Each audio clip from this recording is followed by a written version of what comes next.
So TikTok is one of the best platforms to use for content marketing in 2021. We have started doing this with a couple of our clients, and one of them has grown exponentially and seen insane sales from it. Especially while it's so trending as well, and to capitalize on this now while it's in such an exponential growth rate is so essential for businesses if it's relevant. And you definitely access that entirely new market of like, yes, there may be younger users, but the age bracket between like 24 and 35 is actually the fastest growing age segment on TikTok at the moment. So it's definitely worth trying to target those people. It's not all 13-year-olds. Instead of comparing TikTok to Instagram as competitors, like competing social media platforms, they're actually comparing and competing within like the streaming services space. So like Netflix is more of a competitor to TikTok than it is to Instagram, because people are spending over like 82 minutes per day on TikTok, which is what they would for Netflix. It's very interesting that they're being pulled in that streaming services segment rather than with other social media apps. The sweet spot for a ad or TikTok is that 8 to 15 second mark. You can make TikToks up that go for up to 1 minute, but only do that if there's like a tease, it's super engaging, and there's like hype and there's something that you're looking for at the end. If it's someone like speaking to the camera, if they don't get me in the first 2 seconds, I'm swiping. TikTok is now where Instagram used to be when hashtags were so important when it first started, at that like growth stage where it's still relying on hashtags so much like when Instagram was.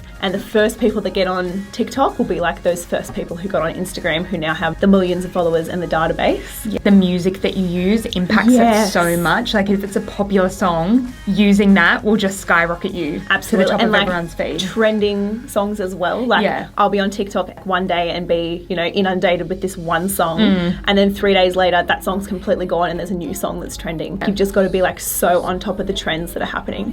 Instagram feed, my like main point that I say to all our clients is to make sure that you're engaging in posts, and then people will engage in your posts as well, because the way the algorithm works is the more likely you are to engage with a post, the more likely that Instagram will show it on your feed. So that's why like so many e-commerce clients, they have a meme every like 6 squares, and they'll get so many comments, so many like shares, tag your friends, so many likes on that post. So then their next post about a dress is more likely to come up in that person's feed. So like making sure you're putting out the combination of obviously brand relevant content, but also keeping those posts that will hype that engagement and then work the algorithm in your favor is so important. And doing stuff like competitions for your brand and collaborating with similar brands, that's really good as well, because again, if you say comment as many times as you want to go in the draw to win, you'll get so many more comments. Monthly giveaway is so great for brand awareness as well, because people share it on their stories, tag all those people. So great for brand awareness, great for the algorithm. Can't go wrong with a monthly giveaway, we always say. Yes, and like with the algorithm, seeing if you're relevant, another top tip is to go through the people who follow you and make sure there aren't that many bots. You'll notice someone's a bot if they've got a very weird name and no photo, but essentially if you have bots and they're taking over a portion of the amount of people that follow you, Instagram will recognize you as someone who doesn't have a super high engagement rate in relation to their followers. So unfollowing them, even though it's tedious and manual, it can actually be really worthwhile, because then Instagram will recognize you as a better page. Having relevant content, even like blog articles, keywords on your website will help your organic SEO, because Google will rank your website based on, if you're a cafe in Cronulla, if you have the keywords cafe and Cronulla on your website, you are more likely to come above a beautiful looking website that has no words on it, because Google wants to keep their users on Google and they want to have a good user experience. It's their job to make sure they rank the best websites, and you can do that with your SEO optimization through the right content, through the right keywords. And if you are kind of doing it yourself or just starting out and you're like, I have no idea what people would search for if they were looking for my brand, you just think about yourself. Say you're a clothing brand, you think, okay, what would people search for to come up with my brand? And then you scroll all the way down to the bottom of Google and it will come up with suggested searches, and they're really good to kind of keep in mind to have in your website. And you can also look up your competitors, your competitor clothing brand, and then scroll down and see what other people who were searching for your competitor were searching for. So then you can have them on your website and you can come up near your competitor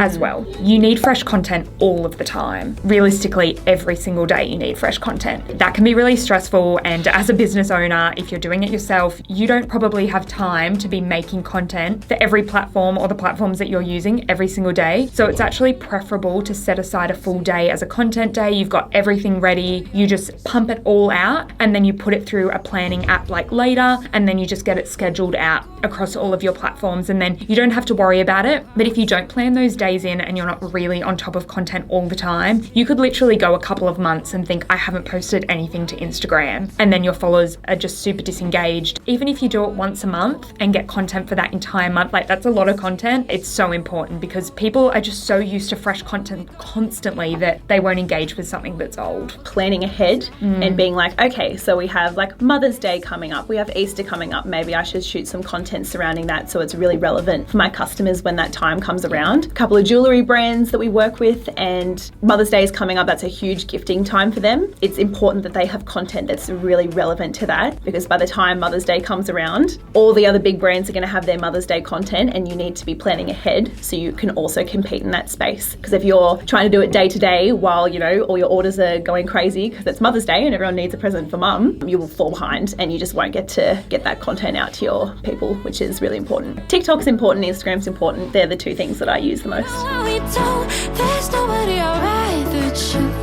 So this is where we want to look at where you guys need to have your marketing activities. So definitely some strategy and planning. Like what's the quarter ahead? What are the upcoming key dates? Where can we really shine? Like Mother's Day, how are we planning for that? What's our content, etc. And then also being quite agile to what our competitors are doing and being like, all right, there's promotions this week. All right, let's allocate X amount towards having the banners ready, putting that out on ads, all that good stuff. I think that content creator can help, because that content creator can take stuff of the treatments, of constantly filling in that content, getting that hype, getting more. When we outsource and get people in, we'll have local as part of the strategy for the treatments. So organic socials, paid advertising, so we're already good for Facebook and good for Google now. Influencer management, so this is very much a time-based activity, but we can potentially get that content creator. And then also some TikTok content creation, I thought would be good to prioritize for this content creator, because it will determine what kind of content they generate, which will be great for the ads, great for the feed, great for overall standing out. Instagram and content management. We were wanting to do 2 Instagram posts per day and 3 Instagram stories per day. This is kind of where we're looking it will be. And so this includes building the feed and what it will look like aesthetically, all the copywriting, all the posting, and then we will be able to do some community management as well, unless it's too much related to the expertise that we don't have the knowledge. But that content creator, I think, is like so important for you guys. The products that are going off the most at the moment are that lower order value, because it's trending. Talks about, okay, let's keep our eye on what's trending next. Now we found like a product that's a higher order value. Okay, we're like, yep, order that, get on it. So we're kind of like working collaboratively on that. And we'll have like other filler content that's beautiful and people engage with and they like it. But in terms of just keeping on top of those trending products and being aware of what's happening in the space, and then people want to buy that. But we know that it makes sales. Like we know that TikTok translates to sales. Like